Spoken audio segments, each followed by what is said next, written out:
এই মেয়েটিকে প্রপোজ করার জন্য তিনজন এসেছে। প্রথম জন অনেক বড় ডায়মন্ড রিং দিয়ে প্রপোজ করলো। ডায়মন্ড রিংয়ে হাত দেওয়ার সাথে সাথে সে তার আসল রূপ দেখতে পেল এবং তাকে সাথে সাথে রিজেক্ট করে দিল।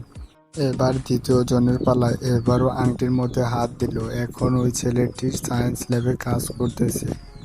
সে সায়েন্স ল্যাবে আসলো এবং তাকে দুর্ব্যবহার করে ফেলে দিল। এখন সাথে সাথে এই ছেলেটিকেও রিজেক্ট করে দিল। এখন এরা দুইজন মুচকি মুচকি হাসতেছে। এদের তুলনায় ছেলেটি অনেক গরিবভাবে এসেছে এবং মেয়েটিকে প্রপোজ করলো। প্রপোজ করার সাথে সাথে মেয়েটি দেখতে পেল তাকে এই ছেলে শক্তভাবে ধরে রেখেছে এবং কাজের সময় এই মেয়েটি আসলো এবং তাকে বিরক্তিবোধ হলো না। তার জন্য এই মেয়েটি প্রপোজ অ্যাকসেপ্ট করলো এবং সাথে সাথে তারা বাইরে গেল।